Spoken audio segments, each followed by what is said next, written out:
சகாப்தம். அவரோட பெருமையை நான் சொல்லி எல்லாரும் தெரிஞ்சிக்க வேண்டிய விஷயம் இல்லை.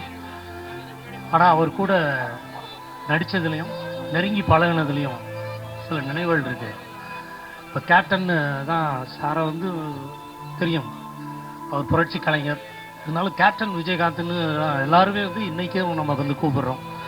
அந்த கேப்டன் விஜயகாந்த்ன்றது எங்கள் ஷூட்டிங்கில், அதாவது ஆபவானன் சார் வந்து படம் பண்ணுறாங்க திரைப்படக் கல்லூரியிலேருந்து.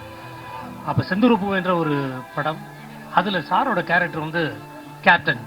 ஸோ நாங்கள் கூப்பிட்றதே வந்து கேப்டன் கேப்டன் கேப்டன். அவர் கேரக்டர் பேரே இருக்காது, அந்த பேரே சொல்ல மாட்டோம். கதையில் சொல்லலை ஆபவானன் சார், ஒன்லி கேப்டன் தான் கூப்பிட்டுட்டு இருந்தோம். அது தினம் ஷூட்டிங்கில் அப்படியே கேப்டன் கேப்டன் கூப்பிட்றப்ப கொஞ்ச நாளுக்கு அப்புறம் கேப்டன் கேப்டன் ரெடியாப்பா, ஷாட்டுக்கு வராரா கேப்டன், கேப்டனை கூப்பிடுங்க, கேப்டன் வந்துட்டாரா, கிளம்பிட்டாரா ஆஃபீஸில் இருந்து அப்படின்னு நாங்கள் எல்லாரும் பேச பேச அவங்க ஆஃபீஸ்லேயே வந்து கேப்டன் ரெடிப்பா, கேப்டன் வந்துட்டாருப்பா, டப்பிங் வராருப்பா அப்படின்னு ஆகி அவர் பேர் அப்படியே கேப்டன் எங்கள் ஷூட்டிங்கில் இருந்து, எங்கள் செந்தூர் படத்தில் இருந்து, ஆபவானன் சார் படத்துல தான் வந்துச்சு. அதுக்கப்புறம் சார் வந்து கேப்டன் பிரபாகரன் ஒரு பெரிய படம் செல்வமணி சார் டைரக்ட் பண்ணாங்க, பெரிய ஹிட்டு. பட் இந்த மாதிரி கேப்டன் வந்து கேரக்டர் பண்ணுறதுனால வந்து அவர் இந்த பட்டம் கிடைச்சிடல. அதுக்கப்புறம் அவர் வந்து அந்த காலத்தில் வந்து ஒரு ஹீரோனா பொது விஷயங்களை தலையிட மாட்டாங்க, பிரச்சனைகளுக்கு போக மாட்டாங்கன்ற இந்த பீரியடு. அப்போ எந்த பிரச்சனைனாலும் இறங்கி முதல்ல களத்தில் நிற்கிறது விஜயகாந்த் சார். அவருக்கு எந்த கூச்சமோ ஒரு பயமோ இருக்காது, எப்பவுமே இறங்கி நின்று வேலை செய்வார். நடிகர் சங்கத்தில் வந்து அவ்வளவு ஒரு ஒரு லல் பீரியட் இருந்துச்சு, கடன் இருந்துச்சு. அப்போ எல்லாரும் வந்து விஜயகாந்த் சார் தான் தலைவராக வரணும் அப்படின்னு சொல்லி நடிகர் சங்கத்தில் வந்து கொண்டு வந்தாங்க. நடிகர் சங்கத்துக்கு வந்து அவ்வளவு பிரச்சனைகளையும் தீர்த்து அத்தனை கடன்லேருந்தும் மீட்டு அதை ஒரு நேரான பாதைக்கு கொண்டு வந்த பெருமை விஜயகாந்த் சாருக்கு தான். எல்லா நடிகர்களும் ஒரு தலைவனாக ஏற்றுக்கிட்ட ரியல் கேப்டன் வந்து கேப்டன் விஜயகாந்த் சார் தான். அவர் வந்து அவர் குணத்தினாலையும் அவருடைய திறமையினாலையும் தான் அந்த கேப்டன்ற பேரே அவருக்கு கிடைச்சது, அவர் நடித்ததுனால இல்லை. அது மட்டும் இல்லை, பல்வேறு விஷயங்களும் அவருடைய எளிமை, எல்லாருக்கும் வந்து ஷூட்டிங்கில் வந்து ஒரே மாதிரி ட்ரீட்மெண்ட்டு அப்படின்ற பல விஷயங்களை வந்து சார் தான் வந்து எவ்வளவோ பெரிய நிறுவனங்கள்லாம் இருந்தாலும் அவர் தான் வந்து முன்னோடியாக சினிமாவில் சமத்துவம், எல்லாரும் ஒரே சாப்பிட்றது, ஒரே மாதிரி எல்லாருக்கும் ட்ரீட்மெண்ட்டுன்றத ஆரம்பித்து விட்டார்.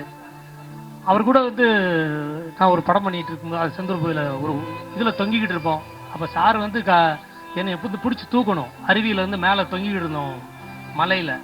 அப்போ சார் வந்து தொங்கிட்டு இருக்கும்போது கை கலண்டுருச்சு, இந்த ஷோல்டர்லேருந்து அவருக்கு அப்போ கலண்டுருவோம். சீரியஸான ஆக்ஷன் பண்ண போகும்போது அவன் கலண்டுருச்சு, வழியில் துடிச்சிட்டு இருந்தார்.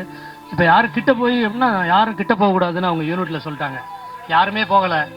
ஒரு 10 நிமிஷம் அவராக துடிச்சிட்டு அந்த கையை எடுத்து அவரே வந்து லாக் பண்ணிட்டார்.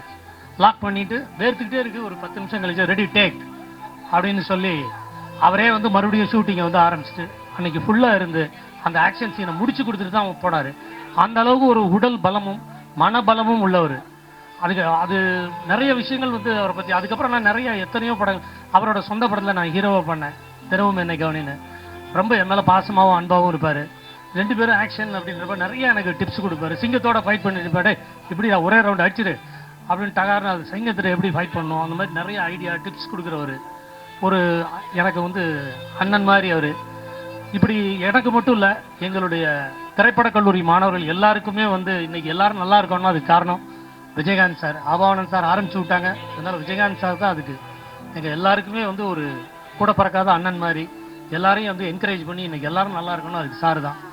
அவர் வந்து நம்மளை விட்டு போகலை, நம்மளோடய தான் கூட இருப்பார். அவருடைய நினைவுகளும் நம்ம கூடயே இருக்கும், எப்பவும் அவருடைய புகழ் மங்காமல் இருக்கும்.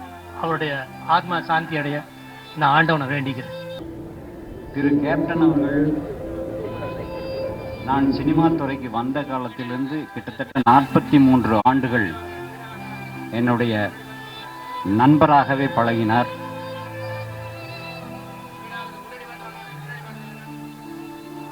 சுருக்கமாக சொல்ல வேண்டும் என்றால் மனித நேயம் என்பது மறைந்து விட்டது, தான தர்மம் நம்மளை விட்டு பிரிந்து விட்டது.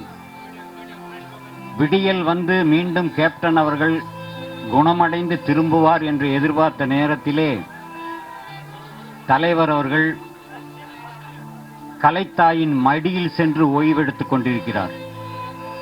அவரது ஆன்மா சாந்தி அடைய எல்லாம் வல்ல இறைவனை நாம் எல்லோரும் பிரார்த்தனை செய்வோம்.